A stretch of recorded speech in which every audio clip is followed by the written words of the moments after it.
بسم الله الرحمن الرحيم. السلام عليكم ورحمة الله وبركاته. إن الحمد لله نحمده ونستعينه ونستغفره ونعوذ بالله من شرور أنفسنا وسيئات أعمالنا. من يهده الله فلا مضل له ومن يضلل فلا هادي له. أشهد أن لا إله إلا الله وحده لا شريك له وأشهد أن محمدا عبده ورسوله لا نبي بعده. اللهم صل وسلم وبارك على عبدك ونبيك محمد وعلى آله وصحبه ومن اهتدى بهديه إلى يوم القيامة. قال الله جل وعلا: يا أيها الذين آمنوا اتقوا الله حق تقاته ولا تموتن إلا وأنتم مسلمون. أما بعد. Ikhwatal iman rahimani wa rahimakumullah. Alhamdulillah, segala puja dan puja hanya untuk Allah Rabbul Alamin Ar-Rahman Ar-Rahim, yang memberikan hidayah dan taufiknya kepada kita semuanya.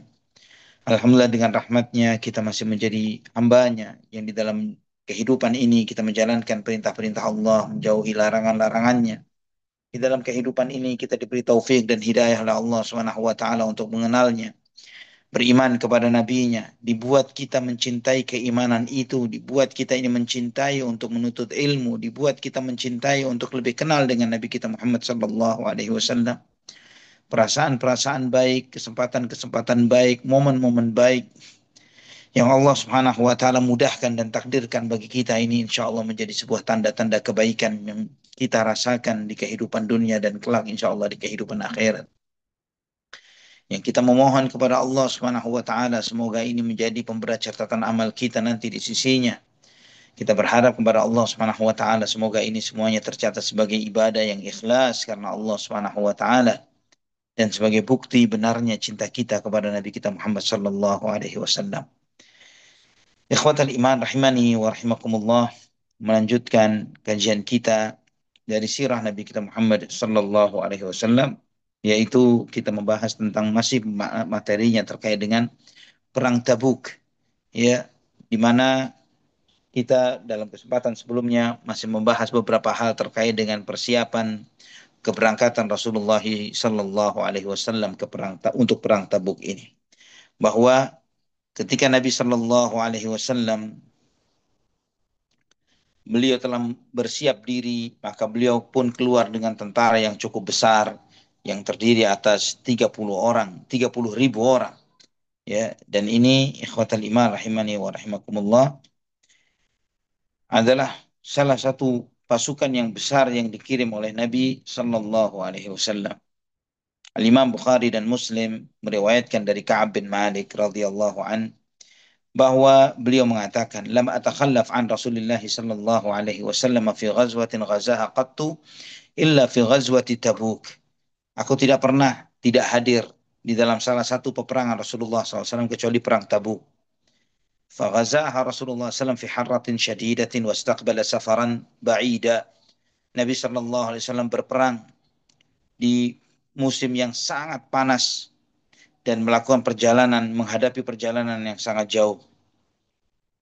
Wa mafaza, dan artinya melewati daratan yang luas yang tidak jelas, ya, perjalanan darat yang sangat jauh dengan sedikit air dan menghadapi musuh yang banyak, dan umat Islam yang bersama Nabi Shallallahu Alaihi Wasallam pun banyak, namun tidak tercatat di dalam sebuah buku, ya, karena di kalangan di zaman sesudah Nabi Shallallahu Alaihi Wasallam, terutama di zaman Umar, banyak terjadi perubahan-perubahan manajemen, ya, perbaikan-perbaikan manajemen. Di antaranya adalah bagaimana Umar bin Khattab radhiyallahu an berinisiatif untuk mencatat pasukan-pasukan yang berangkat di dalam sejumlah peperangan untuk membuktikan, untuk menunjukkan bahwa yang bersangkutan berhak untuk mendapatkan fai, yaitu harta rampasan perang atau harta perolehan perang dari peperangan-peperangan tersebut. Setelah itu Nabi Shallallahu Alaihi Wasallam menunjuk untuk menjaga kota Madinah salah seorang sahabatnya Muhammad bin Maslamah Al Ansari radhiyallahu an, dan dalam riwayat yang lain mengatakan adalah Siba' bin Urfutah Al Ghifari radhiyallahu an. Namun yang lebih rajih, lebih kuat riwayatnya adalah Muhammad bin Maslamah Al Ansari, dan Abdullah ibnu Ummi Maktum ditunjuk sebagai imam salat. Ikhwatan iman rahimani wa rahimakumullah. Sebagian orang yang tidak hadir di dalam peperangan ini mereka mengira bahwa mereka tidak akan diketahui ketidakhadirannya karena besarnya jumlah pasukan. Namun ternyata Nabi Shallallahu Alaihi Wasallam mengidentifikasi sejumlah orang yang tidak hadir, ya. Dan ini Nabi Shallallahu Alaihi Wasallam tanyakan kepada sejumlah sahabat seperti Abu Ruhum Kulthum bin Al Husain Al Ghifari, ditanya dari suku Ghifar dan Aslam siapa saja yang tidak hadir. Demikian pula ketika Nabi Shallallahu Alaihi Wasallam sampai di Tabuk, Nabi Shallallahu Alaihi Wasallam mempertanyakan tentang ketidakhadiran Ka'ab bin Malik radhiyallahu an. Ikhwatal iman rahimani wa rahimakumullah. Adapun Ali bin Abu Thalib radhiyallahu an pun tidak hadir di dalam peristiwa perang Tabuk karena Ali ditugasi oleh Nabi Shallallahu Alaihi Wasallam untuk menjaga keluarganya, ya, untuk menjaga keluarga Nabi Shallallahu Alaihi Wasallam. Ini sebagaimana Ali kemudian bertanya kepada Nabi Shallallahu Alaihi Wasallam, "Atukhallifuni fis sibyani wan nisa ya Rasulullah? Engkau tugaskan aku untuk menjaga anak-anak dan wanita ya Rasulullah?" Maka Nabi Shallallahu Alaihi Wasallam pun membesarkan hati Ali bin Abu Thalib dengan mengatakan, "Amatarda an takuna minni bimanzilati Haruna min Musa illa annahu la nabiyya ba'di?" Ama kamu tidak ridha wahai Ali bahwa engkau akan menjadi seperti denganku ini seperti Harun terhadap Nabi Musa alaihissalam, namun memang tidak ada nabi sesudahku. Ya, ini kita tahu konteksnya adalah bukan terkait dengan wasiat kekhilafahan. Ya, konteksnya jelas. Hadis ini adalah menunjukkan kepada Ali bin Abu Thalib bahwa tugas yang ditugaskan oleh Nabi Shallallahu Alaihi Wasallam kepada beliau bukanlah tugas yang biasa, yang remeh, yang tidak ada nilainya, tapi memiliki kedudukan yang sangat luar biasa. Maka Nabi Shallallahu Alaihi Wasallam menyampaikan bahwa kedudukan beliau dari Nabi Shallallahu Alaihi Wasallam adalah seperti kedudukan Harun terhadap Nabi Musa alaihissalam. Ikhwatal iman rahimani wa rahimakumullah. Maka sebagian orang munafik pun mulai membuat gaduh, ya, membuat isu dengan mengatakan bahwa Nabi SAW tidak sengaja memang tidak membawa Ali bin Abu Thalib karena merasa berat, ya, karena Ali itu menyusahkan, ditambah lagi diremehkan akan karena masih banyak yang lebih senior. Maka terpancinglah Ali dengan tuduhan-tuduhan itu, beliau tidak terima, maka beliau mempersiapkan persenjataannya dan beliau berangkat meninggalkan kota Madinah menemui Nabi Muhammad SAW yang saat itu sedang istirahat di Jurf, ya, tempat yang tidak jauh dari kota Madinah. Ketika sampai di Jurf ini, Nabi SAW melihat Ali datang. Nabi SAW bertanya, "Maja abika ya Ali? Kenapa engkau tinggalkan, wahai Ali? Kenapa engkau tinggalkan kota Madinah?" Kemudian Ali bin Abu Thalib mengatakan, "Ya Rasulullah, za'aman nasu annaka innama khallaftani annaka istathqaltani wa takhaffafta minni." Sebagian orang mengatakan bahwa engkau sengaja memang tidak menyertakanku di dalam peperangan ini karena engkau merasa berat dengan membawaku ya Rasulullah, dan engkau meremehkan kedudukanku. Maka Nabi Shallallahu Alaihi Wasallam pun menegaskan kepada Ali bin Abu Thalib, "Kadzabu, mereka bohong. Mereka bohong. Walakinnani khallaftuka lima taraktu warai." Aku meninggalkanmu, aku tinggalkan kamu di kota Madinah karena apa yang aku tinggalkan di belakangku. Maksudnya keluarga beliau. Jaga keluargaku. Farji' wa fakhluf li fi ahli wa ahlik. Pulang kamu, ya wahai Ali, dan gantikan aku untuk menjaga keluargamu dan keluargaku. Ya, menjaga keluargaku dan keluargamu. Amatarda an takuna minni bimanzilati Haruna min Musa ghaira annahu la nabiyya ba'di? Apa kamu tidak ingin menjadi kedudukanku terhadapku seperti Harun terhadap Nabi Musa alaihissalam? Namun sayangnya tidak ada nabi sesudahku. Maka kemudian Ali bin Abu Thalib mengatakan, "Bala ya Rasulullah, saya mau ya Rasulullah. Saya mau wahai Rasulullah SAW." Maka Sa'ad bin Abi Waqqas radhiyallahu an yang meriwayatkan hadis ini mengatakan, maka Ali pun berbalik arah, balik lagi ke kota Madinah. Beliau lari dengan kencang, ya, sehingga Kata Sa'ad ibn Abi Waqqas radhiyallahu an bahwa debu-debu itu berterbangan dari kakinya Ali bin Abu Thalib karena kencangnya dia lari pulang. Ini menunjukkan bahwa apa yang disampaikan oleh Nabi SAW terhadap Ali bin Abu Thalib adalah memotivasi beliau terkait dengan peristiwa Perang Tabuk. Bukan untuk menggantikan atau menjadi wasiat pewaris Nabi Shallallahu Alaihi Wasallam setelah wafatnya beliau. Karena jelas konteksnya di sini. Dan itu yang dipahami oleh sejumlah para sahabat. Maka Sa'ad ibn Abi Waqqas radhiyallahu an pun yang beliau menyaksikan dan meriwayatkan peristiwa ini, beliau tidak memahami dari hadis ini bahwa itu adalah pesan khalifah atau khilafah sesudah Nabi Shallallahu Alaihi Wasallam seperti yang diklaimkan oleh sejumlah orang-orang Syiah. Nah, ikhwatal iman, kemudian setelah itu ya Nabi Shallallahu Alaihi Wasallam melanjutkan perjalanannya sampai kemudian istirahat di satu tempat yang disebut dengan Thaniyatul Wada'. Dan di saat itulah Abdullah bin Ubay bin Salul, tokohnya orang-orang munafikin, meletakkan atau mengumpulkan kelompoknya dari kalangan orang-orang munafikin di kaki gunung, ya, di kaki gunung yang disebut dengan Dzubab, ya, salah satu gunung yang di sekitar kota Madinah. Yang pada saat perang Tabuk ini, Sufanto perhatikan ya khotal iman, pada saat perang Tabuk ini Abdullah bin Ubay bin Salul pun beserta sejumlah orang-orang munafikin yang ada di kota Madinah pun keluar dari kota Madinah ikut berperang bersama Nabi Shallallahu Alaihi Wasallam.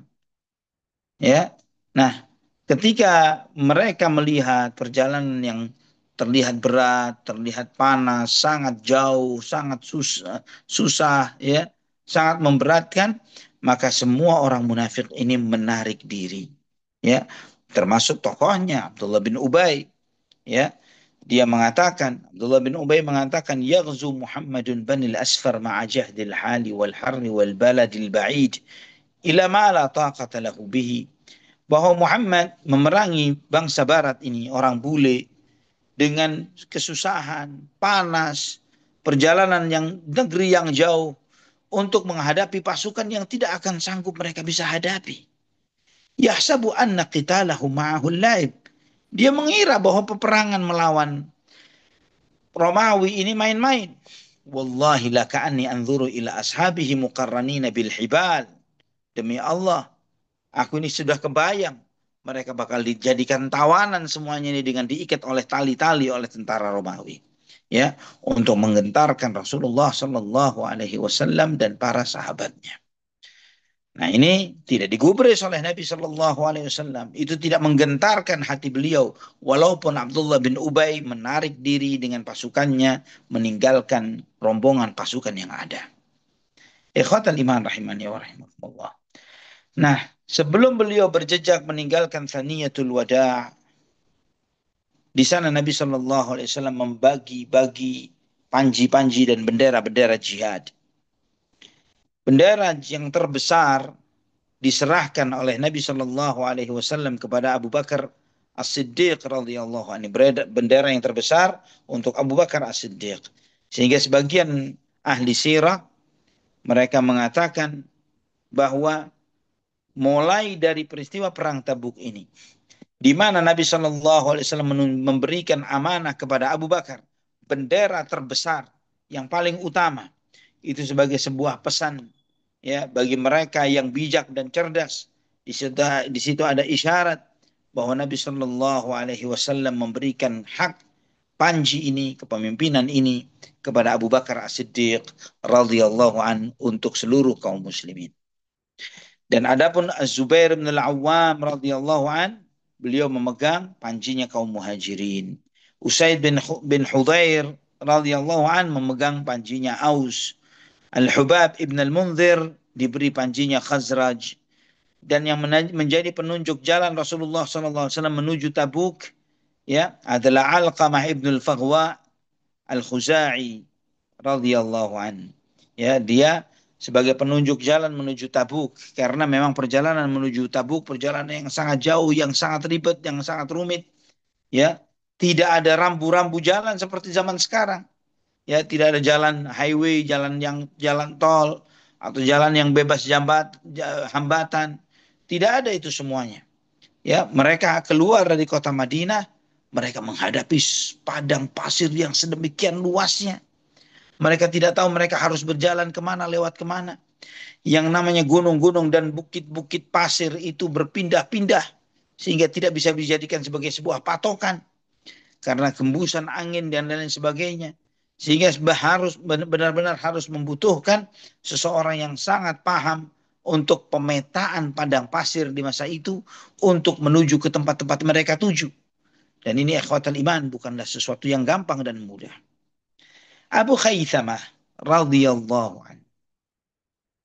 Ini di antara sahabat yang tertunda berangkat ke Tabuk ya tanpa alasan dan uzur. Ya, tanpa alasan dan uzur. Saudara minum terlebih dahulu. Bismillah.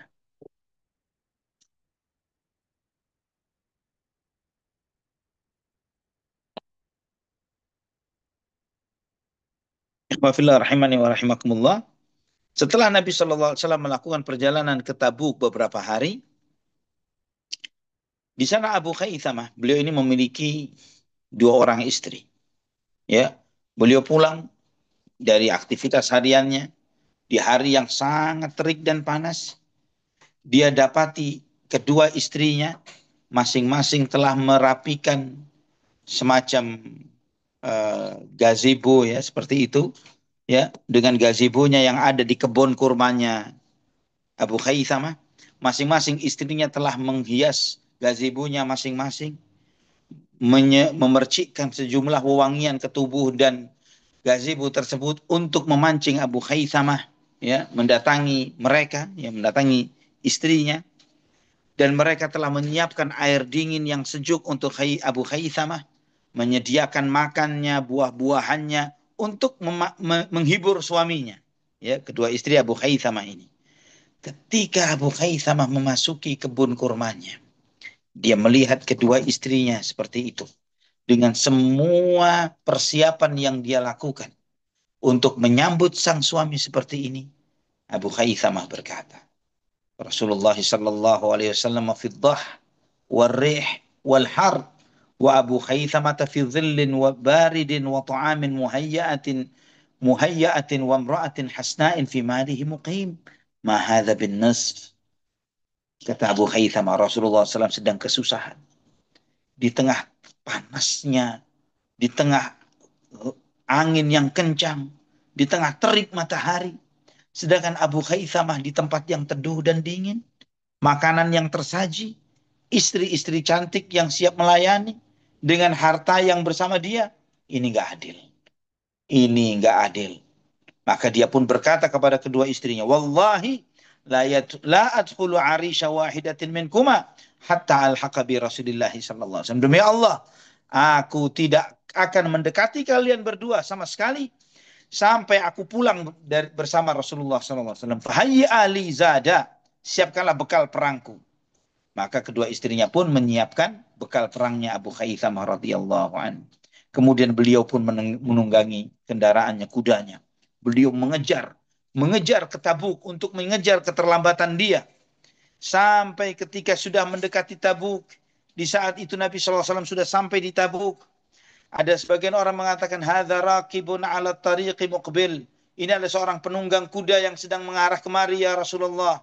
Faqala Nabi sallallahu alaihi wasallam, kun Aba Khaythamah. Maka Nabi sallallahu alaihi wasallam bersabda, semoga itu adalah Abu Khaythamah. Maka kemudian mereka pun mengatakan, ya Rasulullah, wallahi Abu Khaythamah. Ya Rasulullah, demi Allah benar, dia Abu Khaythamah. Maka kemudian dia turun dari kendaraannya.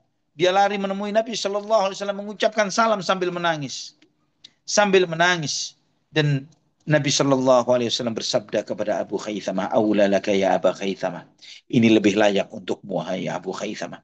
Kamu lebih pantas untuk seperti itu, untuk hadir bersamaku untuk jihad. Kemudian Abu Khaythamah mengatakan, "Kitu ya Nabiullah an ahlika bitakhallufi anka." Hampir aku binasa ya Rasulullah kalau aku tidak ikut perang bersamamu ya Rasulullah. Wa tazayyanat lid dunya wa tazayyana li mali fi aini wa kitu an akhtarahu 'ala al jihad. Dunia begitu menghias dirinya di hadapanku. Hartaku begitu menggiurkan di depan mataku. Hampir-hampir aku melebihkan hartaku, istriku daripada jihad di jalan Allah Subhanahu wa taala. Maka kemudian Nabi SAW memohonkan ampun untuk Abu Khaythamah dan mendoakan kebaikan untuk beliau dan keberkahan untuk beliau. Maka selamatlah Abu Khaythamah. Selamatlah Abu Khaythamah radhiyallahu an dari ketidakhadiran ini. Karena yang tidak hadir di dalam peristiwa Tabuk, kalau bukan orang munafik atau orang yang lemah yang memang diberi izin oleh Nabi SAW untuk tidak hadir. Sebagaimana Ka'ab bin Malik radhiyallahu an, beliau menceritakan ketidakhadirannya ketika Nabi SAW sudah pergi. Beliau mengatakan, aku keliling kota Madinah dan yang membuat aku sedih, ternyata yang tidak berangkat adalah orang yang tertuduh munafik atau orang yang memang lemah, yang memang diberi uzur oleh Allah Subhanahu wa taala dan Rasulnya. Adapun Abu Dzar radhiyallahu an, Abu Dzar Al-Ghifari radhiyallahu an, ontanya sudah sangat tua sehingga onta ini begitu lemahnya, dan itu membuat Abu Dzar tidak sabar. Dia turun dari ontanya, bekalnya dipikul di atas punggungnya, dan beliau lari berjalan mengejar Nabi Shallallahu Alaihi Wasallam. Ibnu Ishaq menceritakan, ketika Nabi Shallallahu Alaihi Wasallam pergi menuju Tabuk, sehingga sejumlah orang yang tidak hadir di situ. Maka sebagian sahabat mengatakan, ya Rasulullah, ada si fulan tertinggal, si fulan tidak hadir, si fulan tidak berangkat. Kata Nabi SAW, da'uhu, fa in yaku fihi khairun fasayulhiquhu Allah Ta'ala bikum. Wa in yaku ghaira dhalika faqad arahakumullahu minhu. Biarkan saja. Kalau dia memiliki kebaikan, maka Allah akan membuat dia datang untuk menyusul kalian. Namun jika dia tidak seperti itu, Allah telah mengistirahatkan kalian dengan ketidakhadirannya. Telah menenangkan kalian dengan ketidakhadirannya. Maka sebagian sahabat mengatakan, ya Rasulullah, qad takhallafa Abu Dzar wa abta'a bihi ba'iruhu. Ya Rasulullah, Abu Dzar tertinggal, ontanya begitu lambat sehingga tidak bisa berlari kencang atau mengikuti perjalanan kita. Kata Nabi sallallahu alaihi wasallam, da'uhu fa in yaku fihi khairun fasayulhiquhu Allahu bikum wa in yaku ghaira dzalika faqad arahakumullahu minhu. Biarkan Abu Dzar.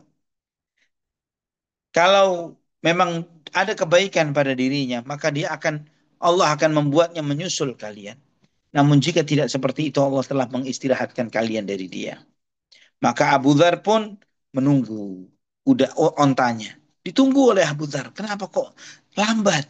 Ketika Abu Dzar melihat ontanya sudah tidak bisa lagi diharapkan, maka beliau pun mengambil bekal-bekalnya yang ada di atas onta itu. Dipikulnya di punggungnya dan dia berjalan menyusul Rasulullah sallallahu alaihi wasallam. Dan ketika Nabi istirahat di salah satu perjalanan ini, di antara kaum muslimin ada yang melihat dari kejauhan bayangan seseorang yang berjalan. Maka orang itu mengatakan, ya Rasulullah, inna hadzal rajula yamshi 'ala tariqi wahdah. Ya Rasulullah, ini ada orang jalan sendirian di jalan. Dia jalan sendirian, ya Rasulullah. Maka Nabi sallallahu alaihi wasallam pun bersabda, kun Abadzar. Itu Abadzar. Kun Abadzar. Ketika ditunggu oleh kaumnya dan ternyata benar, itu adalah Abu Dzar. Maka kemudian teman-temannya mengatakan, ya Rasulullah, wallahi Abu Dzar. Ternyata benar, ya Rasulullah, demi Allah dia adalah Abu Dzar. Setelah Abu Dzar itu mendekat, para sahabat baru melihat. Tapi Nabi dari kejauhan, Nabi pun telah mengetahui itu adalah Abu Dzar, sebagaimana Abu Khaythamah yang sebelumnya. Setelah itu Nabi Shallallahu Alaihi Wasallam pun bersabda terkait Abu Dzar radhiyallahu an, rahimallahu Abu Dzar, yamshi wahdah, wa yamutu wahdah, wa yub'atsu wahdah. Semoga Allah merahmati Abu Dzar. Dia berjalan sendirian. Nanti dia akan mati sendirian. Dan dia akan dibangkitkan sendirian. Ikhwatal iman, ini di antara apa yang dipesankan oleh Nabi Shallallahu Alaihi Wasallam. Dan sabda Nabi Shallallahu Alaihi Wasallam ini terrealisasi terjadi seperti apa yang disampaikan oleh Nabi Shallallahu Alaihi Wasallam di masa Uthman ibn Affan radhiyallahu an, di masa Khalifah Uthman, ya jauh sesudah ini, sesudah peristiwa ini. Abu Dzar ini tinggal di Rabadah, ya, di satu lembah yang kurang lebih yang cukup jauh dari kota Madinah. Beliau cuma ditemani oleh istrinya dan budaknya. Ketika sakaratul maut, menjelang sakit, menjelang wafat, beliau berkata kepada istri dan budaknya ini tadi, "Irsilani wa kaffinani, thumma dha'ani ala qari'ati tariq." Mandikan aku, kafankan aku. Setelah itu letakkan jenazahku di tengah jalan. Fa'awwalu rakbin yamurru bikum qulu. Rombongan pertama yang melewati kalian ucapkan, "Hada Abu Dzar sahibu Rasulullah sallallahu alaihi wasallam. Fa'inuna ala dafnihi." Ini jenazahnya Abu Dzar, sahabat Rasulullah sallallahu alaihi wasallam. Tolong bantu kami untuk memakamkannya. Maka ketika Abu Dzar meninggal dunia, maka keduanya pun memandikan dan mengkafaninya dan meletakkan jenazahnya di tengah jalan. Ketika itu persis lewat, tidak lama setelah itu lewatlah rombongan dari Abdullah bin Mas'ud radhiyallahu an beserta sejumlah jamaah haji dari negeri jamaah umrah dari negeri Irak, ya, yang mau menunaikan umrah. Dan mereka terkejut dengan mereka tidak menyangka akan melihat jenazah di tengah jalan, sampai salah seekor onta dari rombongan mereka hampir menginjak jenazah tersebut. Maka kemudian budak ini pun berkata kepada rombongan Abdullah ibnu Mas'ud radhiyallahu an ini dengan mengatakan, "Hadza hadza Abu Dzar, sahabat Rasulullah sallallahu alaihi wasallam." Ya, dia mengatakan bahwa ini adalah jenazahnya Abu Dzar, sahabat Rasulullah sallallahu alaihi wasallam. Fa'inuna ala dafnihi. Tolong bantu kami untuk memakamkannya. Mendengar itu, Abdullah bin Mas'ud menangis. Beliau takbir, kaget, dan beliau menangis radhiyallahu an. Dan kemudian setelah itu beliau berkata, "Shadaqa Rasulullah SAW." Rasulullah SAW berkata benar. "Tamshi wahdak, wa tamutu wahdak, wa tub'atsu wahdak." Engkau berjalan sendirian, engkau akan mati sendirian, dan engkau akan dibangkitkan sendirian. Maka dia turunlah Abdullah bin Mas'ud dengan beberapa sahabatnya ini, dan mereka pun memakamkan Abu Dzar radhiyallahu anhu. Ikhwatal iman rahimani wa rahimakumullah. Imam Ahmad juga meriwayatkan di dalam musnadnya, juga Ibnu Hibban dengan sanad yang kuat dari Ummu Dzar, ya, istri dari Abu Dzar, menceritakan ketika Abu Dzar menjelang sakaratul maut, aku pun menangis. Maka kemudian Abu Dzar bertanya, "Ma yubkik? Kenapa engkau menangis, wahai istriku?" "Wa mali la abki wa anta tamutu bi falatin min al-ardi wa la yada li bidafnik wa laysa indi thawbun yas'uka fa ukaffinuka fihi." Bagaimana aku tidak menangis, wahai suamiku? Engkau mati di tengah padang pasir, tidak ada seorang pun bersama kita. Aku tidak sanggup memakamkanmu, dan aku tidak punya kain yang cukup untuk mengkafanimu. Kemudian kata Abu Dzar radhiyallahu an, beliau mengatakan, "Fala tabki wa abshiri." Jangan nangis, namun bergembiralah, kata Abu Dzar. "Fa inni sami'tu Rasulullah sallallahu alaihi wasallam." Karena aku mendengar Rasulullah sallallahu alaihi wasallam yaqul, beliau bersabda, "La yamutanna rajulun minkum bi falatin minal ardi yashhaduhu isabatun minal mu'minin." Akan mati salah seorang di antara kalian di tengah padang pasir yang luas, yang dia akan disaksikan oleh sekelompok orang mukmin. Ya, sekelompok orang mukmin ini, isabah itu antara 10 sampai 40-an orang. Dan kata Abu Dzar, "Walaysa min ulaika an-nafari ahadun illa wa qad mata fi qaryatin aw jama'ah." Semua orang yang disebut oleh Nabi saya telah lihat semuanya mati di desa atau di rombongan kelompoknya. "Wa inni ana alladhi amutu bi falatin wallahi ma kadzabtu wa la kudzibtu." Dan ternyata yang mati di tengah padang pasir ini hanyalah aku. Aku tidak bohong dan aku tidak dibohongi, kata beliau. Ikhwatal iman, Abu Dzar radhiyallahu an adalah di antara sahabat yang memiliki kemuliaan yang sangat banyak. Sampai hadis Abu Dzar di antara hadis yang menjadi kajian para ulama. Sejumlah ulama mengumpulkan hadis-hadis Abu Dzar radhiyallahu an. Ikhwafillah, rahimani wa rahimakumullah. Imam Ahmad meriwayatkan di dalam musnadnya, demikian pula Ibnu Hibban di dalam sahihnya, Ibnu Majah dengan sanad yang hasan dari Abdullah bin Amr bin Al-As radhiyallahu anhu, beliau menyampaikan Rasulullah sallallahu alaihi wasallam bersabda, "Ma adhallatil khadra'u wa la aqallatil ghabra'u wa la dhi lahjatin asdaqa min Abi Dzar." Tidak pernah ada langit menaungi seseorang atau bumi dipijak oleh seseorang yang berucap lebih jujur ketimbang Abu Dzar radhiyallahu an. Ini adalah bagaimana Nabi Shallallahu Alaihi Wasallam merekomendasi dan mengedifikasi Abu Dzar radhiyallahu an sebagai orang yang paling jujur dari umat Muhammad Shallallahu Alaihi Wasallam. Setelah itu Nabi Shallallahu Alaihi Wasallam melewati Hijr. Apa itu Hijr? Hijr ini adalah negeri tempat tinggalnya kaum Thamud, ya kaumnya Nabi Saleh. Ya, sebagaimana Allah sebutkan di dalam surat Al-Hijr ayat 80, "Kadzdzaba ashabul hijril mursalin." Ya, para penghuni Hijr telah mendustakan para rasul. Dan Hijr, dan ini Nabi Shallallahu Alaihi Wasallam di dalam perjalanannya menuju Tabuk, beliau melewati Hijr, negerinya kaum Thamud. Ya, dan Nabi Shallallahu Alaihi Wasallam pun melecut kendaraannya untuk lebih cepat bergegas meninggalkan tempat itu. Ya, dan ini jaraknya dari Al-Ula, bukan sebagai sebuah rekomendasi untuk ke sana karena ana tidak menyukai Al-Ula, Allahul musta'an, karena di sana dijadikan tempat sebagian orang untuk melakukan dosa.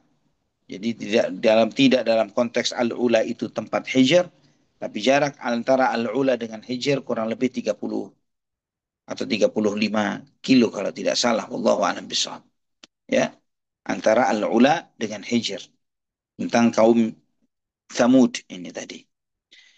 Ya, Rasulullah SAW ketika mempergegas kendaraannya, ya tidak jauh dari kaumnya Thamud ini, sebagian sahabat mengambil air dari sumur yang ada di sana, dan bahkan mereka mencampur tepung untuk membuat adonan dari air tersebut.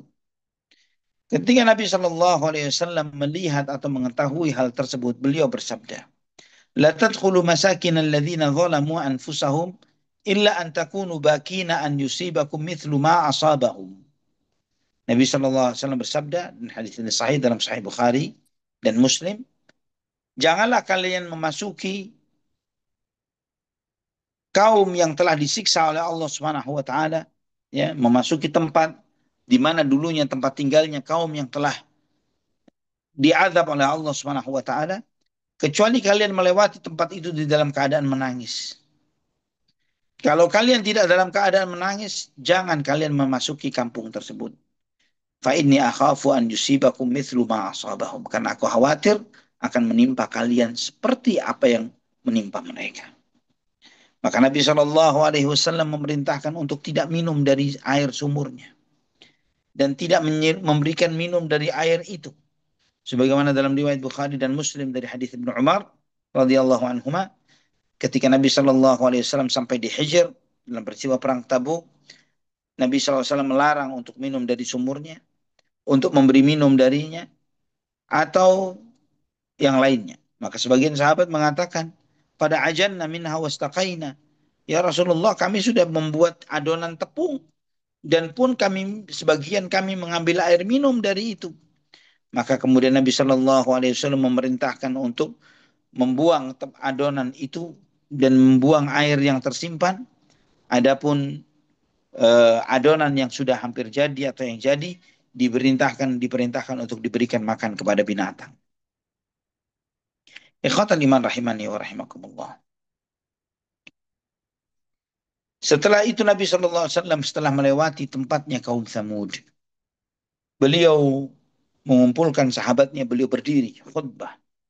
Sebagaimana dalam Musnad Imam Ahmad dengan sanad yang sahih sesuai dengan syarat Muslim dari Jabir bin Abdullah radhiyallahu anhuma, beliau menyampaikan ketika Nabi SAW melewati Hijr, beliau bersabda, la tas'alul ayat وقد سألها قوم صالح فكانت تلد من هذا الفج وتصدر من هذا الفج فعتوا عن أمر ربهم فعقروها وكانت تشرب ماءهم يوما ويشربون لبنها يوما فعقروها فأخذتهم صيحة أهمد الله من تحت عديم السماء منهم إلا رجلا واحدا كان في حرم الله قيل من هو يا رسول الله قال هو أبو رغال falamma kharaja minal haram asabahu ma asaba qaumahu. Kata Nabi Shallallahu Alaihi Wasallam, jangan pernah kalian meminta untuk ditunjukkan tanda kebesaran Allah Subhanahu Wa Taala, karena kaumnya Nabi Saleh telah memintakan hal itu. Maka dimunculkannya dari celah gunung ini onta, ya, yang dia pun keluar dari celah bebatuan itu, dan dia akan kembali melalui bebatuan yang sama. Namun mereka bersikap zalim, melampaui batas. Mereka menyembelih onta tersebut. Padahal sebelumnya onta itu meminum air mereka sehari dan mereka minum dari susunya sehari. Maka mereka menyembelihnya. Maka Allah Subhanahu wa taala menghukum mati mereka, mengadab mereka dengan suara pekikan yang mematikan semua yang ada di bawah kolong langit tempat tinggal mereka. Yang Allah sisakan hanya satu orang yang pada saat itu dia masih ada di tanah haram. Maka sebagian sahabat bertanya, siapa orang yang masih di tanah haram pada saat itu ya Rasulullah? Kata Nabi SAW, huwa Abu Righal. Namanya adalah Abu Righal. Namun ketika dia keluar dari tanah haram, dia terkena azab sebagaimana yang terkena pada orang-orang yang lainnya. Ikhwatan iman rahimani wa rahimakumullah. Al-Imam At-Tahawi di dalam syarah Mushkilil Athar, juga Imam Ahmad dalam Musnadnya dengan sanad yang hasan dari Abu Kabsha Al-Anmari radhiyallahu an, beliau menceritakan, kunna ma'a Rasulillah sallallahu alaihi wasallam fi ghazwati Tabuk fatasara'a an-nasu ila ahli al-Hijr yadkhuluna alaihim, bahwa kami di dalam perjalanan perang Tabuk, sebagian manusia mereka bergegas memasuki Hijr, ya, mereka penasaran dengan Hijr, pahatan rumah-rumah peninggalan kaum Thamud, ya, yang begitu kerennya mereka melakukan itu. Bagaimana yanhituna minal jibali buyuta, mereka membuat rumah-rumah dengan mengukir bebatuan. Mereka memasuki bangunan itu. Ketika Nabi Shallallahu Alaihi Wasallam mendengar atau tersampaikan kepada beliau hal tersebut, beliau meminta untuk dikumandangkannya azan atau dikumandangkan untuk mengumpulkan orang untuk salat. As-salatu jami'ah, ya. Kemudian ketika mereka semuanya ngumpul di hadapan Nabi SAW, sambil Nabi SAW memegang ontanya, beliau bersabda, alama tadkhuluna ala qaumin qad ghadiballahu azza wa jalla alaihim. Kenapa kalian memasuki negeri satu kaum yang Allah Subhanahu wa taala telah menurunkan murkanya kepada mereka? Maka ada seseorang mengatakan, na'jabu minhum ya Rasulullah. Kami cuma kagum saja dari mereka. Kami kagum dari mereka. Mereka hebat banget. Sangat kuat. Bagaimana mereka mengukir gunung-gunung batu untuk menjadi rumah. Maka Nabi Shallallahu Alaihi Wasallam pun bersabda, afala ukhbirukum bi'ajab min dhalik? Mau kalian saya beritahu yang lebih menakjubkan lagi, yang lebih mengagumkan lagi dari apa yang kalian simak atau kalian tahu tentang kaum Thamud? Rajulun min anfusikum yukhbirukum bima kana qablakum wa bima huwa kainun ba'dakum fastaqimu wasaddidu fa inna Allah azza wa jalla la ya'ba'u bi'adzabikum syai'an thumma ya'ti qaumun la yadfa'una an anfusihim syai'an. Kemudian Nabi SAW menyampaikan, maukah kalian saya beritahu dengan yang lebih menakjubkan lagi, yaitu salah seorang di antara kalian yang menyampaikan berita orang-orang sebelum kalian. Maksudnya adalah diri Nabi Muhammad SAW, bahwa aku menyampaikan berita orang yang hidup sebelum kalian dan menyampaikan apa yang bakal terjadi sesudah kalian. Maka seharusnya kalian istiqamah. Kalian lurus memegang teguh ajaran agama ini. Karena tidak ada yang membuat Allah segan untuk menyiksa kalian. Ya, dan tidak akan pernah ada terjadi suatu kaum yang bisa membela kalian dari azab Allah Subhanahu wa taala. Membela kalian dari azab Allah Subhanahu wa taala. Hadis ini ya peringatan dari Nabi Shallallahu alaihi wasallam bagaimana sikap seorang muslim ketika melewati tempat yang di sana pernah diturunkan azab Allah Subhanahu wa taala. Di sini menunjukkan di antaranya kata Al-Hafidz Ibnu Hajar bahwa di dalam hadis ini mengandung sejumlah faedah. Di antaranya adalah anjuran untuk memiliki sifat waspada. Ya, kemudian juga ya dianjurkan untuk memiliki sifat merasa selalu diamati oleh Allah Subhanahu wa taala. Dan juga di sini diingatkan juga peringatan untuk jangan tinggal di negerinya orang-orang yang diturunkan azab oleh Allah kepada mereka. Dan di samping itu tidak boleh tinggal, kalau harus lewat maka harus lewat dengan cepat. Ya, sebagaimana diingatkan oleh Allah Subhanahu wa taala juga di dalam surat Ibrahim ayat 45, ya, di mana Allah Subhanahu wa taala menyampaikan wasakantum fi masakinil ladzina zalamu anfusahum wa tabayyana lakum kaifa fa'alna bihim wa darabna lakumul amthal. Dan kalian tinggal di negeri orang-orang yang telah berbuat zalim kepada diri mereka sendiri, dan telah jelas bagi kalian bagaimana kami menghukum mereka, dan kami jadikan bagi kalian sebagai perumpamaan-perumpamaan. Ikhwatal iman rahimani wa rahimakumullah, masih ada sejumlah detail dari peristiwa perjalanan Nabi Shallallahu Alaihi Wasallam terkait dengan peristiwa perang Tabuk ini yang insya Allah kita akan lanjutkan pada kajian yang akan datang tentang susahnya perjalanan kaum muslimin di peristiwa di perang Tabuk ini dan munculnya sejumlah mukjizat pada saat itu. Ini yang akan menjadi materi kita pada kajian yang berikutnya, yaitu susahnya perjalanan umat Islam pada peristiwa perang Tabuk. Wallahu alam bishawab. Barakallahu fikum.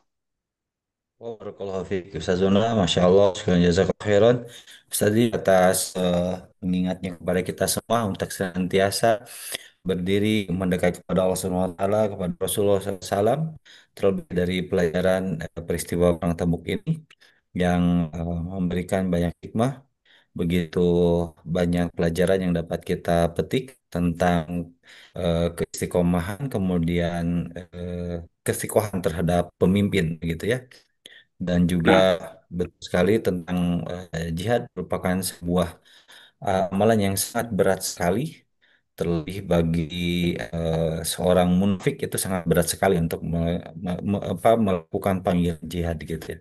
Masya Allah, semoga kita Masya Allah. semuanya termasuk pada eh, golongan orang-orang yang bertakwa, mengikuti Amin. eh, melaksanakan seluruh perintah Allah Subhanahu wa taala sesuai Al-Quran dan Sunnah Nabi Sallallahu Alaihi Wasallam. Allahumma shalli wa Alhamdulillah, sallim alaihi. kita sudah memasuki sesi dua, yakni sesi tanya jawab. Dan seperti biasa, kami akan berikan kesempatan kepada jamaah yang ingin bertanya melalui chat box di Zoom meeting ini, ataupun juga dapat disampaikan secara langsung melalui tombol raise hand. Insya Allah oleh panitia akan dibantu untuk dibantu di open mic seperti Akhi Bu Yahya yang sudah raise. Kami persilakan Akhi Abi Yahya. Eh, Jazakallah khairan. Hos. Assalamualaikum warahmatullahi wabarakatuh. Waalaikumsalam warahmatullahi wabarakatuh. Ustaz, saya ingin bertanya, adakah kitab atau buku yang bisa kita baca untuk mengulang pelajaran sirah tentang perjuangan Rasulullah Shallallahu Alaihi Wasallam? Itu yang pertama. Yang kedua, mengenai Abu Dar ini. Bukankah ada satu riwayat bahwa Rasulullah tidak pernah menjadikan Abu Dar itu sebagai pemimpin walaupun cuma dua orang itu, Ustaz. Itu Nah, apakah benar gitu? Allah barik fiik. Dua itu pertanyaannya Bu Yahya. Ya, Ustaz. Cukup, Ustaz. Wassalamualaikum Allah barik. warahmatullahi wabarakatuh. Waalaikumsalam warahmatullahi wabarakatuh. Sejumlah kitab sirah ditulis oleh para ulama qadiman wa hadithan, ya ulama dahulu dan sekarang. Itu banyak sekali yang menulis tentang sirah Nabi Muhammad sallallahu alaihi wasallam. Di antara kitab sirah yang cukup komprehensif misalnya adalah yang ditulis oleh Al-Imam Al-Hafidh Ibnu Katsir rahimahullah, dan itu masuk bagian di dalam kitab beliau Al-Bidayah wan Nihayah. Kemudian juga Al-Imam Az-Zahabi rahimahullah, yang itu masuk di awal kitab dalam kitab Syiar Alamin Nubala. Kalau itu yang berbahasa Arab, dan masih banyak lagi kitab-kitab besar yang ditulis oleh para ulama. Menurut Ana insya Allah lebih dari 1.000 kitab, ya, lebih dari 1.000 kitab yang disusun oleh para ulama tentang sirah perjalanan hidup Nabi kita Muhammad Sallallahu Alaihi Wasallam. Namun bagi antum yang ingin membaca sirah ini secara global, ya, mungkin antum bisa membaca sejumlah kitab seperti Nurul Yaqin, ya, Nurul Yaqin ini oke, baik juga, insya Allah. Ada kitab Ar-Rahiqul Makhtum, juga kitab yang baik juga. Kitab Ar-Rahiqul Makhtum yang ditulis oleh Safir Rahman Mubarak Kafuri. Kalau Nurul Yaqin, siapa Muhammad Rifat Basya atau siapa, anda lupa nama penulisnya. Seorang penulis dari Mesir. Ada lagi misalnya kitab sirah yang sudah diterjemahkan di dalam bahasa Indonesia. eh, Sejumlah kitab. Seperti kitab sirah yang ditulis oleh Abdul Hasan An-Nadawi. Sirah Nabawiyah. Yang ditulis oleh Abdul Hasan An-Nadawi. Ada lagi juga yang ditulis dengan judul Fiqhus Sirah, yang ditulis oleh Zaid bin Abdul Karim Az-Zaid, ya, profesor, masalah profesor atau doktor Zaid bin Abdul Karim Az-Zaid, yang menjelaskan tentang faedah-faedah ilmiah, ya, dari setiap peristiwa sirah Nabi Muhammad sallallahu alaihi wasallam. Ini adapun ya kitab-kitab sirah sangat banyak. Anda sampaikan tadi lebih dari 1.000 kitab disusun oleh para ulama tentang hal ini. Namun yang terjemahan mungkin diantaranya yang oke lah, tidak terlalu panjang dan enak untuk kita baca dan kita bacakan ke keluarga kita, yaitu kitab Nurul Yaqin. Wallahu a'lam bishawab. Kemudian yang kedua terkait dengan Abu Dhar, bahwa Nabi Shallallahu Alaihi Wasallam tidak pernah menjadikan beliau sebagai pemimpin walaupun terhadap 2 orang sekalipun. Itu sahih, itu benar. Nabi Shallallahu Alaihi Wasallam pernah berpesan kepada Abu Dhar, innaka rajulun dhaif. Wahai Abu Dhar, engkau adalah orang yang lemah. Maka jangan pernah kamu mau menjadi pemimpin dari 2 orang. Ya, dan jangan pernah mau memegang amanah harta dari orang lain. Itu adalah bagaimana sosok Nabi kita Muhammad Sallallahu Alaihi Wasallam mencerminkan orang yang menjadikan sahabatnya, beliau sebagai cermin bagi sahabatnya, yang menunjukkan kelebihan dan kelemahan dari sahabatnya demi kemaslahatan orang tersebut, dunia dan akhiratnya. Wallahu a'lam bishawab. Baik, Masya Allah, syukur jazakallahu khairan Ustaz untuk penjelasannya atas pertanyaan dari Abi Yahya.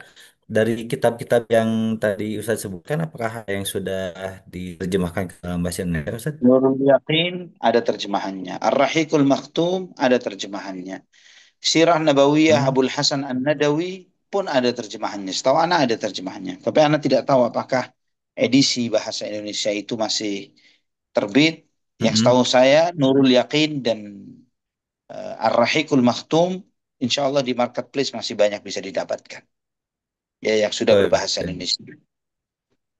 Masya Allah, Masya Allah. Baik, jadi kita coba eh, cari di marketplace ya, Masya Allah. Terima Insya kasih, Ustaz. Allah. Nah, Untuk selanjutnya kami persilakan dari jemaah yang lain, barangkali ada yang ingin menyampaikan pertanyaannya, kami persilahkan. Dan pertanyaan dapat disampaikan melalui chat box di Zoom meeting ini ke langsung di chat everyone ataupun juga boleh dijapri ke Ana melalui chat box di Zoom meeting ini ataupun juga dapat disampaikan melalui tombol raise hand seperti biasa. Ahlan. Mungkin barangkali dari Umu Amr, barangkali ada titipan dari jamaah yang ingin menyampaikan pertanyaan, kami persilahkan.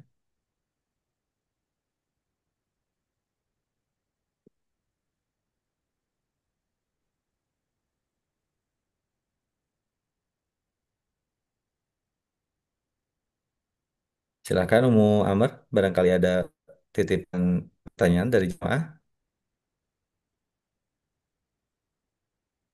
Baik, rupanya tidak ada Ustaz. Alhamdulillah hanya ada satu pertanyaan saja dari Abu Yahya. Hmm. Tapi tadi tema sudah disampaikan Kang Zi untuk kajian yang akan datang. Ya, temanya tadi itu eh, sebentar, temanya ya catatannya tentang eh, susahnya apa? eh, Iya. Susahnya Perjalanan Ustaz? ke perang Tabuk. Perjalanannya. Iya. Iya, iya, iya. Di situ Susah nanti kita akan perjalanan. melihat sejumlah mukjizat. Ya, kita akan melihat Mhm. sejumlah mukjizat yang Allah Subhanahu wa taala tunjukkan kepada umat Islam pada peristiwa itu. Insya Allah. Baik. Ustaz, ini Itu ada insya Allah. yang baru bertanya Ustaz. Apakah boleh Ustaz bertanya? Silahkan. Ahlan untuk Ummu Muhammad, kami persilahkan yang sudah desain.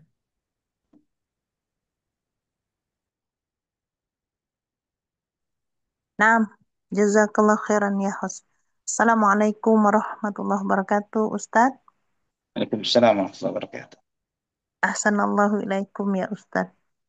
Afwan Ustadz, Barakallah. bagaimana jika seseorang itu mempunyai pendapat atau prinsip berusaha banget untuk menjalani hidup ini sesuai dengan apa yang dilakukan oleh Rasulullah SAW. Ya, Contohnya seperti beliau tidak tidak mengiyakan orang itu menikah ketika batas usianya sudah perbedaan antara laki dan perempuan itu sangat jauh. Karena yang diketahui bahwa Rasulullah SAW menikah dengan Siti Khadijah itu jarak usia 15. Jadi kalau ada orang lebih dari itu maka seakan-akan tidak mencontoh kehidupan Rasulullah SAW. Nah, apakah nah, benar pendapat orang ini? Kemudian satu lagi Ustadz Afan. Apakah ya, boleh kita membentangkan sejadah lagi di atas sejadah di masjid? Kan biasanya masjid itu sudah ada ya. sejadahnya ya. Nah, tetapi Hmm. kita karena takut sejadah itu kotor, maka membentangkan lagi alasnya, baik itu sejadah ataupun yang lainnya. Mohon jawabannya Ustadz. Jazakumullah khairan. Assalamualaikum warahmatullahi wabarakatuh. Waalaikumsalam warahmatullahi wabarakatuh. Bahwa kita diperintah oleh Nabi Shallallahu Alaihi Wasallam itu sesuatu yang mutlak, yang jelas. Ya, wa ma atakumur rasulu fakhuduhu wa ma nahakum anhu fantahu. Apa yang diperintahkan oleh Nabi Shallallahu Alaihi Wasallam maka lakukanlah, kerjakanlah, dan apa yang dilarang maka tinggalkanlah. Ini perintah Allah Subhanahu Wa Taala terkait dengan uh, Nabi kita Muhammad SAW. Wa ma arsalna min rasulin illa liyuta'a biiznillah. Ya, dan tidaklah kami utus seorang rasul kecuali agar rasul itu ditaati atas izin Allah Subhanahu wa taala. Ini menunjukkan wajibnya setiap manusia untuk taat kepada Rasulullah sallallahu alaihi wasallam. Namun taat itu memiliki kaidah dan ketentuan bahwa perintah itu yang bersifat syariat, bukan sesuatu yang bersifat takdir, ya. Kalau misalnya takdirnya Nabi Shallallahu alaihi wasallam menikah di usia 25 tahun itu takdir, ya, bukan sebagai sebuah ketentuan bahwa menikah di usia 25 tahun. Buktinya dari mana? Dari banyak, ya, dari banyak aspek, ya. Di antara sejumlah aspek itu adalah pernikahan para sahabat radhiyallahu anhum yang mereka tidak mengikuti Nabi SAW di usia tersebut. Tidak sedikit dari mereka yang di bawah usia itu atau yang lainnya, ya. Mereka tidak menjadikan patokan usia Nabi Muhammad SAW atau patokan usia istrinya itu menjadi sebuah patokan antara Khadijah dengan Nabi SAW, yang Khadijah lebih tua 15 tahun misalnya dari Nabi SAW. Kenapa kemudian tidak menjadikan patokan Nabi SAW dengan Aisyah yang usia beliau SAW terpaut dengan Aisyah kurang lebih 40 tahunan, ya. Ini yang seperti ini bukanlah mencontoh Nabi SAW. Mencontoh Nabi SAW yang berbuah ittiba, yang berbuah pahala adalah ittiba kepada beliau terkait dengan perintah, menjalankan perintah. Kalau perintah itu konteksnya wajib, maka wajib ittiba Nabi SAW di dalam hal-hal yang sifatnya wajib. Seperti wajib menjalankan sholat seperti sebagaimana yang beliau ajarkan. Wajib menjalankan ibadah, haji, dan umrah sesuai dengan tuntunan beliau SAW dan sejumlah perintah yang ditegaskan oleh Nabi SAW tentang hal itu. Atau sholat atau ibadah-ibadah yang sifatnya sunnah, ya, sesuai dengan anjuran-anjuran Nabi SAW di dalam konteks yang sifatnya sunnah, maka pahalanya pun adalah pahala sunnah. Namun terkait dengan hal-hal yang sifatnya jibiliyah atau sifatnya ada, ya sesuatu yang sifatnya tradisi, kebiasaan, ya bagian dari tradisi atau adat atau budaya, maka mencontoh Nabi SAW di dalam hal tersebut tidak berbuah pahala. Ya, seperti apa contohnya? Seperti cara berpakaian misalnya. Ya, selama itu konteksnya cuma model jenis pakaiannya. Tapi kalau terkait dengan tidak menutup mata kaki bagi laki-laki, misalnya tidak memakai sutra bagi laki-laki, itu ada ketentuan syariatnya yang harus diikuti. Selama di situ ada perintah atau larangan, maka itu bernilai syariat dan berpahala ketika menjalankan perintah atau meninggalkan larangan tersebut. Dia mendapatkan pahalanya. Namun konteksnya kalau yang sifatnya adalah menyukai gamis daripada pakaian kasual yang biasa dipakai oleh sejumlah manusia selama itu tidak melanggar syariat. Memakai gamis dengan niatan seperti itu, ittiba'ur Rasul SAW itu bukanlah sunnah Nabi SAW. Karena itu adalah tradisi yang dijalani oleh Nabi SAW. Atau misalnya ketika Nabi SAW menyukai sejumlah makanan atau lauk, misalnya lauk-lauk tertentu. Nabi SAW menyukai misalnya labu, ya. Nabi SAW sangat suka labu. Kemudian sebagian sahabat atau sebagian kita, sebagian kita kemudian mencoba berinisiatif, anak suka labu supaya mengikuti sunnah Nabi SAW. Ini bukanlah mengikuti sunnah, ya, karena itu adalah bagian dari tradisi dan budaya yang dijalani oleh Nabi SAW. Buktinya apa? Tidak ada anjuran spesifik terkait dengan makan labu, ya, baik yang sunnah apalagi yang wajib. Nah, dari situ menunjukkan bahwa seseorang eh, misalnya apakah saya berpahala, ya, dengan melakukan itu, ya, misalnya menyukai makan labu dengan niatan ittiba'ur Rasul misalnya, ya, ittiba'ur Rasul. Apakah saya berpahala? Dijelaskan oleh para ulama usul fiqh di dalam hal ini, tentang hal ini, maka dia katakan bahwa tidak berpahala, ya, tidak berpahala. Kenapa tidak berpahala? Bukankah niatnya adalah niatul ittiba, niat untuk ittiba? Dijawab oleh para ulama tadi bahwa Anda tidak bisa ittiba di dalam sesuatu yang niatnya berbeda dengan niat Nabi Shallallahu Alaihi Wasallam. Jadi niatnya harus sesuai dengan niat Rasulullah Shallallahu Alaihi Wasallam. Niatnya Nabi Shallallahu Alaihi Wasallam dengan memakan itu apa? Apakah sesuatu yang sifatnya ubudiyah, ibadah kepada Allah, atau dunyawiyah, sifatnya cuma duniawi, adat dan tradisi. Ya, jika Nabi SAW menyukai sejumlah makanan spesifik yang tidak beliau anjurkan secara pasti di dalam syariat misalnya, maka itu menunjukkan bahwa apa yang dilakukan oleh Nabi SAW menyukai makanan tertentu adalah sifatnya sesuatu yang sifatnya tradisi, budaya, bukanlah anjuran yang bersifat syariat. Dan ini ketika beliau melakukannya, di dalam niatan Nabi SAW, konteksnya adalah menjalankan tradisi. Ketika sebagian orang mau ittiba'ur Rasul dengan niatan seperti itu, kita katakan bahwa itu adalah salah. Karena apa? Karena niatnya berbeda dengan niatnya Rasulullah SAW. Ya, ini terkait dengan pertanyaan pertama. Adapun pertanyaan kedua, menaruh sejadah di atas sejadah yang lainnya, ini kalau diduga secara dominan bahwa karpet yang ada atau sejadah yang ada di masjid itu kotor, ya tidak bersih, maka itu boleh, ya. Ketika dia melihat bahwa memang masjid itu tidak terlalu baik di dalam menjaga kebersihan karpet masjidnya. Namun ketika karpet masjid itu sudah biasa dicuci, dibersihkan, ya divakum setiap saat dan waktu, namun kemudian ada sejumlah jamaah yang tetap membawa sejadahnya sendiri dengan asumsi yang tadi disampaikan, ya, was-was khawatir masih kotor atau meninggalkan kotoran dan yang semisalnya, maka was-was itu dari syaitan dan tidak boleh didengarkan. Allahu a'lam bishawab.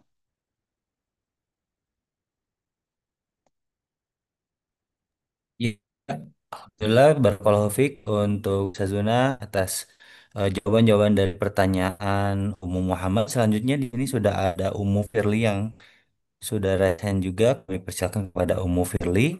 Setelah Ummu Firly kami persilakan nanti ada Ummu Amar. Barakallahu fiik. Tafadhol. Iya, Barakallahu fi Kang Z. Oh iya Kang Z, Afwan. Kok kolom chatnya dinonaktifkan kalau mau nulis susah nih. Assalamualaikum Ustadz. Waalaikumsalam warahmatullahi wabarakatuh. Izin bertanya Ustadz tentang kematian Ada. Abu Dzar yang tadi disampaikan Ustadz. eh, mungkin mungkin saya kurang memahami atau bagaimana. Apakah benar tadi waktu kematian Abu Dzar itu tidak langsung dimakamkan, tapi mayat tersebut ditaruh di jalan, lalu siapa Ustadz tadi yang menemukan baru siapa Ustadz tadi yang Ya, menguburkan? Abdullah Ya, Abdullah bin Umar, Abdullah bin ya, Mas'ud radhiyallahu an. Benar, Firli. Benar seperti baru itu. ya. Itu kenapa Ya, Ustadz?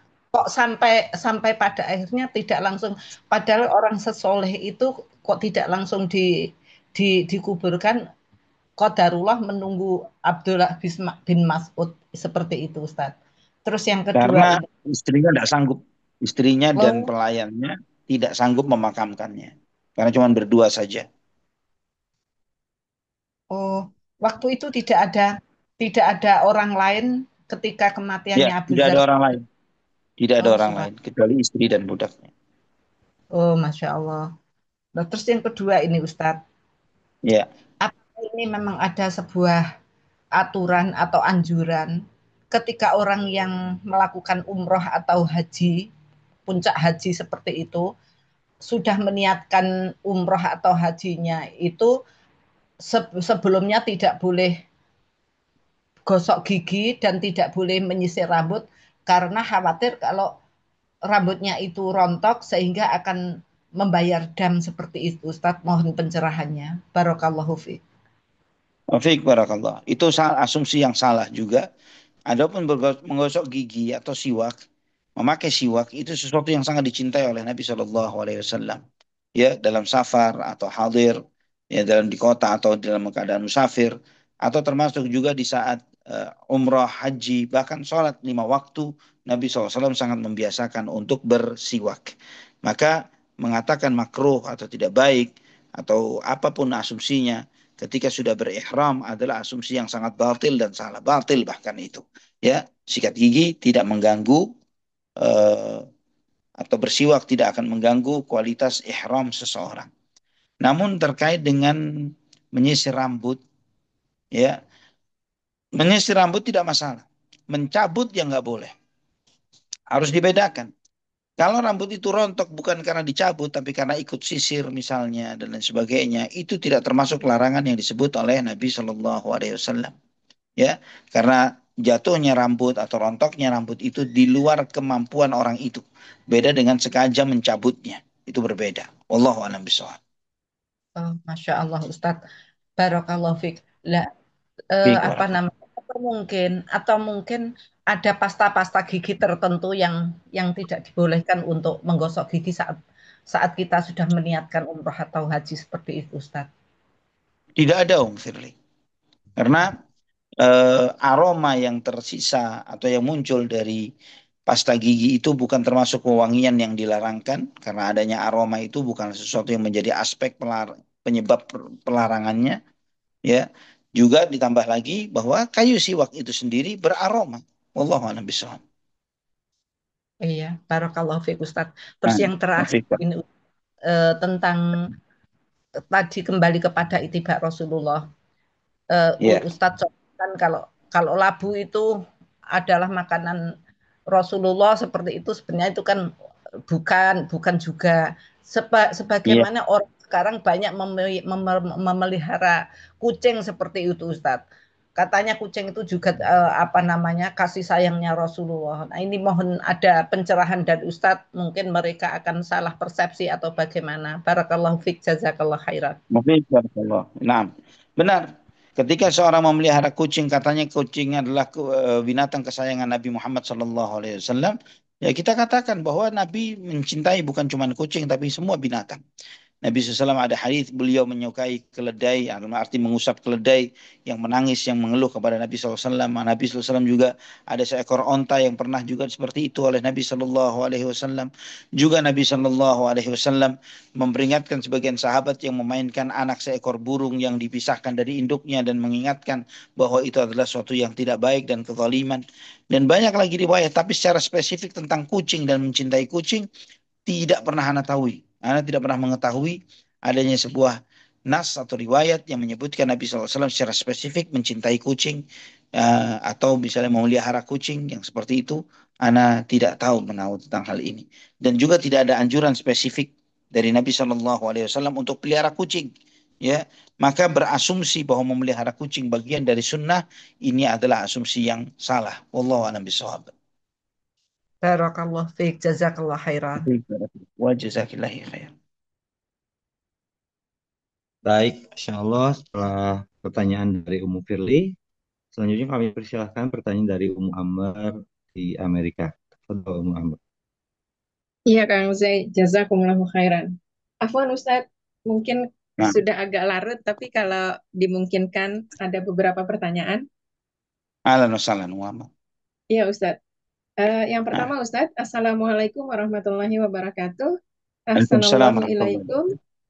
Ustadz, mohon pencerahannya ketika ada seseorang bekerja di instansi pemerintah, kemudian mungkin sudah tahu sama tahu di kalangan umum bahwa biasanya ada program menghabiskan anggaran, Ustadz, ketika menjelang bulan-bulan akhir pertanggungjawaban.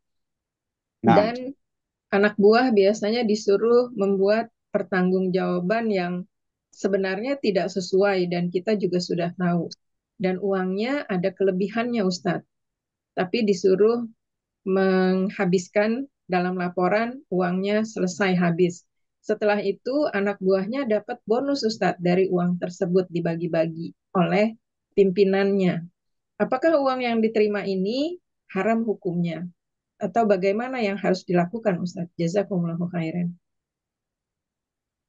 wa jazakillahi khair. Wallahu a'lam bishawab. Ana melihat bahwa kalau anggaran itu dibuat-buat, ya, artinya diada-adakan supaya habis anggaran, bukan sesuatu yang memang diperlukan dan dibutuhkan, maka itu adalah kezaliman, itu zulm, itu adalah ghish, menipu umat Muhammad sallallahu alaihi wasallam, menipu rakyat, dan itu haram. Dan Nabi SAW ingatkan yang seperti ini, man ghasyana falaysa minna. Barang siapa yang menipu kami, bukan golongan kami, kata Nabi Shallallahu Alaihi Wasallam. Ya, jadi ketika memang bekerja di tempat yang seperti itu, jangan pernah terlibat di dalam aktivitas dan tindakan-tindakan yang sifatnya menipu. Nah, apalagi menipu rakyat banyak. Bagaimana dia harus nanti mempertanggungjawabkan di hadapan Allah Subhanahu wa taala dengan dituntut oleh 200 juta umat manusia, ya, 220 juta umat atau 260 juta bangsa Indonesia menuntut seorang atau sekelompok pejabat karena penipuan-penipuan yang dia lakukan. Ini sesuatu yang sangat berat. Bagaimana dia bisa selamat? Di dunia saja adanya satu penggugat, ya, melaporkan kita kepada polisi dan mendapatkan panggilan kepolisian karena itu sudah cukup menjadi masalah berat bagi kita. Bagaimana kemudian jika itu gugatannya muncul dari ratusan juta rakyat Indonesia dan kemudian itu digugat di hadapan Allah Rabbul Alamin dan di hadapannya ada neraka jahanam. Wal'iyadhu billah. Ini adalah sesuatu yang sangat berat dan yang sangat menyusahkan. Percuma dan sangat rugi seseorang yang menjual akhiratnya untuk membeli dunianya. Ya, dia jual akhirat untuk dunia. Ini adalah menjual sesuatu yang sangat bernilai dan berharga. Ya, dia jual, dia memiliki sejumlah mutiara-mutiara yang hebat, emas dan perak dan yang lain sebagainya, namun dia ganti dengan cuman batu-batu dan kerikil-kerikil yang ada di jalanan. Ini adalah kebodohan yang sangat fatal. Wallahu a'lam bishawab. Iya Ustadz. Nah, Jazakumullahu khairan. wa Pertanyaan yang jazakallahu. kedua Ustadz. Nah, Assalamualaikum warahmatullahi wabarakatuh. Ustadz, ini Waalaikumsalam warahmatullahi wabarakatuh. pertanyaan pasti sudah banyak dijawab oleh Ustadz, tetapi pada saat ini saya mengalaminya dan lebih parah. Mengenai futur Ustadz, saya mengalami futur yang semakin lama semakin dalam dan semakin jauh dari Al-Quran dan majelis ilmu. Saya khawatir akan jauh dan jatuh yang dalam dan tidak bisa kembali. Apa yang bisa Ustadz nasihatkan pada saat posisi saya ini Ustadz? Jazakumullahu khairan. Wa jazakallah khair. Nah, afwan ikhwafillah, rahimani wa rahimakumullah. Futur itu dialami oleh setiap manusia. Selain para nabi, pasti mengalami futur. Selain para nabi, pasti mengalami futur. Namun kondisi futur itu apa yang harus dilakukan? Ketika seseorang itu terjebak di dalam fase futur, maka janganlah dia belok ke pintu maksiat dan dosa. Futur itu boleh dia diam, artinya do nothing, bukan melakukan maksiat dan dosa. Dia berdiam, ya, dia merasa jenuh sejenak. Tapi di dalam fase kejenuhan ini tadi, jangan dia nikmatin kejenuhan itu. Tapi dia harus bergerak. Di antara cara yang termudah, yang terbaik bagi seseorang untuk mengobati futurnya adalah duduk di majelis ilmu. Duduk di majelis ilmunya para ulama, para da'i, para ustadz-ustadz sunnah ini. Yang dengan demikian maka insya Allah akan trigger imannya untuk hidup kembali. Ya, di majelisnya para duat yang mukhlisin, yang orang-orang yang ikhlas. Karena kalimat-kalimat mereka, perkataan-perkataan mereka menyejukkan hati. Nasihat-nasihat mereka melejut hati sebagian kita. Maka ketika mendengar dari pesan-pesan mereka yang ikhlas, insya Allah mereka sampaikan itu ikhlas karena Allah Subhanahu wa taala, maka membuat hati seseorang itu tersentuh, berbeda dengan ikhtiar dan effort yang dia lakukan dari dirinya sendiri yang terkadang belum terlalu mengena. Kalau dia mau baca Quran, dia nggak nyampe-nyampe pesan Quran itu untuk dirinya. Namun kemudian ketika dia duduk di majelis ilmu, dia mendengarkan nasihat tausiah seorang dai yang mukhlis, yang insya Allah ikhlas karena Allah, maka di saat itu seperti hatinya dilecut untuk bergegas bertaubat kepada Allah Subhanahu wa taala. Dan kemudian yang berikutnya, sering-sering ziarah kubur, ya, menjenguk orang sakit, melihat kondisi anak-anak yatim, yang itu semuanya insya Allah bisa melembutkan hati seseorang. Wallahu a'lam bishawab. Iya Ustadz, jazakumullah khairan. Ini pertanyaan terakhir Ustadz, agak mirip. Nah, Assalamualaikum warahmatullahi wabarakatuh. Ustadz, saya Assalamualaikum. punya tim kerja. Dalam hal ini, misalnya di dapur Ustadz, untuk dapur Ya, umum, kami bekerja bareng. Tetapi ya, pada perjalanannya, ada orang-orang yang misalnya anggota-anggota ini yang lalai Ustadz. Misalnya harus memotong ini, memotong itu, tapi kadang-kadang ditinggalin begitu saja tanpa ada kabar, atau dan nah, seterusnya. Sudah ya. diperingati sekali, dua kali, tapi masih begitu juga. Apakah daripada capek-capek memperingati atau mengajaknya, dibiarkan saja apa yang dia mau lakukan dan apa yang kami bisa, yang ada di situ, kita ambil alih pekerjaannya tanpa mengajak atau mempedulikannya lagi. Walaupun sekali-sekali tetap kami kontak untuk Hmm. mengingatkan tanggung jawabnya mereka. Apakah yang seperti ini dibolehkan Ustadz atau bagaimana nasihat Ustadz? Jazakumullah Ini khairan. komitmennya sifatnya sosial atau ada Sosial Ustadz. transaksi sosial ya? Iya. Kalau yang sifatnya sosial memang tidak sepantasnya seorang muslim ketika sudah sepakat dengan suatu tim tertentu untuk melakukan aktivitas bersama, maka dia harus mau saling support satu dengan lainnya, ta'awun 'alal birri wat taqwa. Bahkan Nabi kita Muhammad SAW tidak akan membiarkan diri beliau tidak ngapa-ngapain ya, tidak berbuat apapun. Ketika dengan para sahabatnya radhiyallahu anhum, mereka sepakat untuk mengerjakan suatu hal di dalam sebuah perjalanan misalnya. Ketika sebagian sahabat memasang tenda, sebagian mengumpulkan kayu bakar, sebagian begini dan begitu, Nabi SAW ikut aktif di antara para sahabat yang lainnya melakukan hal-hal tersebut. Padahal beliau tidak muda, ya, tidak muda lagi. Ya, subhanallah, antum tahu ya fillah bahwa usia Nabi kita Muhammad sallallahu alaihi wasallam ketika perang Tabuk ini misalnya adalah 60 tahunan, ya, bukanlah usia yang sangat muda untuk beliau sallallahu alaihi wasallam eh, melakukan aktivitas-aktivitas tersebut. Tapi semua kebersamaan itu akan menjadi terlihat indah dan luar biasa ketika dilakukan secara bersama. Dan akan menjadi sangat timpang ketika sebagian kita tidak menjalankan fungsi dan tugasnya sebagai bagian dari tim yang bekerja sama. Janganlah karena faktor ini kan cuma sosial doang, kenapa harus melelah-lelahkan diri? Ini adalah asumsi yang batil dan salah. Ketika seseorang hanya mau bekerja ketika mendapatkan upah realnya, maka dia benar-benar sebagai seorang pekerja upahan, seorang budak upahan. Tapi kalau dia memiliki visi yang sangat jauh bahwa aktivitas-aktivitas sosial yang dia lakukan karena Allah Subhanahu wa taala itu bernilai pahala yang sangat luar biasa di sisi Allah Subhanahu wa taala, yang harusnya dia juga ikut totalitas di dalam hal ini. Namun kita tidak bisa men-setting seseorang untuk bisa melakukan itu dengan semestinya. Maka kalau kita menghadapi kondisi yang seperti itu, wallahu a'lam bishawab, kita seringkali mengulang-ulang komitmen kebersamaan itu.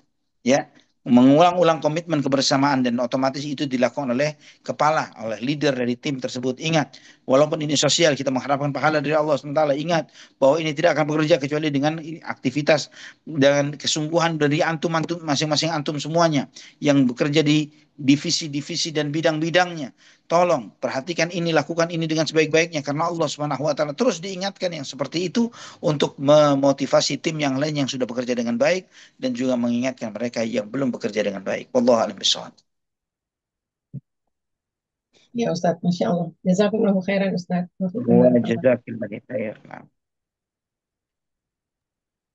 Baik, Masya Allah Muammar, untuk sumbangan pertanyaan-pertanyaannya, dan ini ada pertanyaan melalui chat di chatbox ini dari seorang umahat jamaah di Bumi Mengaji. Bismillahirrahmanirrahim. Assalamualaikum warahmatullahi wabarakatuh. Assalamualaikum Assalamualaikum. Ustaz. Nah, Semoga Ustadz dan juga keluarga serta seluruh jamaah yang hadir pada malam hari ini dilindungi Allah, diberkahi dan diberikan kesehatan, lancar dalam aktivitas segala aktivitasnya. Amin ya rabbal alamin. Pertanyaannya yaitu tentang jenggot, Ustadz. nah. Anak-anak jenggotnya agak carang dan kurang rapi. Apakah boleh dirapihkan begitu, Ustadz? Nah, merapikan itu konteksnya adalah kalau misalnya menyisirnya itu termasuk merapikannya. Termasuk juga kalau dia tumbuh di arah yang tidak semestinya, misalnya ke atas, ke depan misalnya, ya, dan atau mengganggu aktivitas seseorang, ya, itu maka dia boleh merapikan itu sebagaimana sebagian fuqaha menjelaskan akan hal ini. Wallahu a'lam bishawab. Baik. Ya, namanya panjang nggak rata dan tipis gitu ya. Anak Iya, tidak tahu kalau panjangnya betul. tidak rata dan tipis itu bagaimana merapikannya. Harusnya kan sudah rapi dengan kelihatan yang dengan tipisnya begitu. Iya, karena juga Ya, kurang paham Ustaz, karena tidak melihat ya. fotonya. Insya Allah. Ya. Iya. Kang saya juga tipis Eh, gitu. Kalau Ana ini agak apa namanya, Jarang-jarang. apa nggak beraturan ya. Kadang ada yang panjang sebelah gitu, gitu Ustaz. Dan Kang Makanya saya apa dirapihkan. dibiarkan saja. Eh, Mencoba dirapihkan Masya Allah. supaya Barakallahu terlihat lebih fiik. elok maksudnya. Masya Allah. Barakallahu Baik. fiik Kang Zai. Izin Ustaz, ini pertanyaan, mungkin ini pertanyaan terakhir dari chatbox di Zoom meeting ini dari Jamaah Ikhwan. Bismillahirrahmanirrahim. Assalamualaikum Ustadz. Waalaikumsalam warahmatullahi wabarakatuh. Saya mau tanya apabila sebut saja nama seorang itu adalah Budi berteman dengan 4 orang sudah 4 tahun. Lalu suatu hari Budi mencuri uang 4 orang tersebut tahun lalu. Beberapa lama kemudian, Budi sadar setelah mendapat nasihat dari orang lain bahwa mencuri uang itu adalah dosa. Lalu beberapa waktu setelah Budi sadar, beliau meminta maaf langsung kepada 4 orang tersebut dan mengembalikan uang tersebut semuanya. Setelah itu Budi kembali berteman, 4 orang tersebut memaafkan. Setelah beberapa bulan kemudian, Budi menemukan fakta bahwa 4 orang temannya ternyata ini sering gibah, adu domba, sholat 5 waktunya bolong, dan meminum khamr. Apakah di sini kalau Budi menjauh karena khawatir terpengaruh dengan dosa 4 orang ini melanggar syar'i dan dianggap memutus persaudaraan atau pertemanan atau silaturahmi? Demikian saya pertanyaannya. Mohon penjelasannya untuk nasihat. Allah barik fiik. Dari apa yang ditanyakan, bahwa ketika dia melihat bahwa teman-temannya ini adalah orang-orang yang fasik, maka dia harus menjauh dari teman-teman tersebut. Ya, dia meninggalkan sholat, minum khamar dan lain sebagainya. Ini adalah perbuatan-perbuatan kefasikan. Dan dia tidak boleh berteman dengan orang-orang seperti itu jika dia ingin menjaga keselamatan agamanya. Karena keselamatan agama itu tidak akan mungkin terjaga kecuali dengan memilih teman-teman yang baik. Almar'u ala dini khalilih. Seseorang itu tergantung agama temannya. Falyanzur ahadukum man yukhalil maka hendaklah masing-masing kalian memperhatikan dengan siapa dia berteman. Itu perlu diperhatikan, ikhwatal iman. Jangan sampai kemudian kita lengah sehingga kita terserang atau mendapatkan serangan itu dari teman-teman atau sahabat-sahabat kita yang kemudian karena lemahnya imannya dan kefasikannya menarik kita untuk menjadi seperti mereka. Wallahu a'lam bishawab. Allahul musta'an. Baik, barakallahu fiik Ustazuna. Alhamdulillah pertanyaan demi pertanyaan sudah disampaikan secara langsung dan telah dijawab langsung oleh Ustazuna Ali. Dan demikian pertanyaan tersebut merupakan pertanyaan terakhir pada malam hari ini. Dan kita akan segera menutup kajian pada malam hari ini. Namun sebelum ditutup, barangkali ada nasihat terakhir pada malam hari ini untuk kami semua, Ustaz. Barakallahu fiik. Baik, barakallah. Nah, ikhwafillah rahimani wa rahimakumullah. Di dalam kajian kita pada malam ini, hari ini kita mengambil sejumlah pelajaran.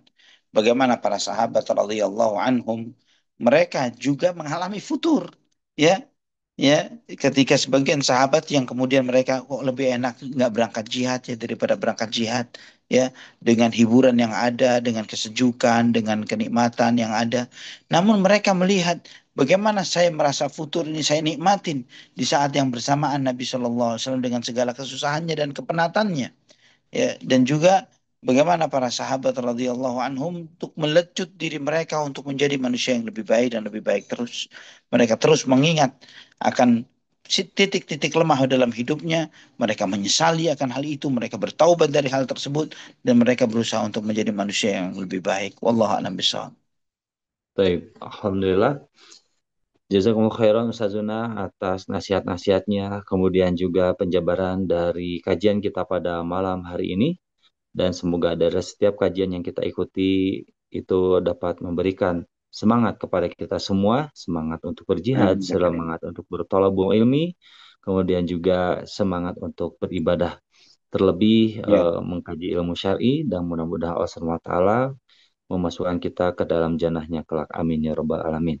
Dengan demikian, kami haturkan banyak terima kasih kepada Ustazona Ali Hasan Bawadir Hafizahullah Ta'ala yang telah hadir pada malam hari ini menjadi pembuka kajian sekaligus juga Masya Allah. membuka materi. Apa Ustaz, aduh tadi anak kehujanan di perjalanan, lalu lintasnya cukup ramai. Pas Masya nyampe ke Allah. sini, waduh udah mulai. Alhamdulillah, Tidak sempat memberikan update karena kondisinya hujan, motoran, jadi kondisinya tidak memungkinkan untuk update ke Amr gitu, ke panitia dan semuanya. Tapi alhamdulillah ala kulli hal dapat bergabung di 10 menit pertama, 12 menit pertama ya. 12 menit pertama di awal kajian, alhamdulillah ala kulli hal. Baik, demikian jazakallahu khairan barakallahu fiik Ustaz. Semoga Allah Subhanahu wa taala senantiasa menjaga Ustaz dalam kondisi yang sehat selalu dan juga keluarga juga. Berikutnya juga kepada seluruh jamaah yang hadir pada malam hari ini. Barangkali di antara jamaah yang hadir pada malam hari ini dalam kondisi sakit, semoga Allah sembuhkan penyakitnya, amin ya rabbal alamin. Diberkahkan dan menjadi kifarat dosa dalam sakitnya itu insya Allah.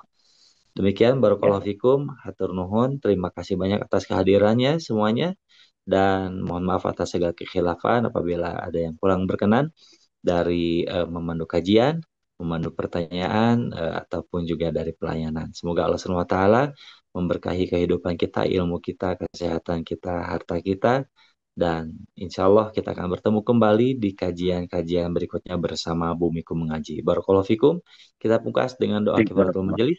Subhanaka Allahumma bihamdika asyhadu an la ilaha illa anta astaghfiruka wa atubu ilaik. Wassalamualaikum warahmatullahi wabarakatuh. Selamat istirahat. Terima kasih Ustaz. Afwan, jazakumullah khair, hayakumullah. Amin. Assalamualaikum warahmatullahi wabarakatuh. Waalaikumsalam.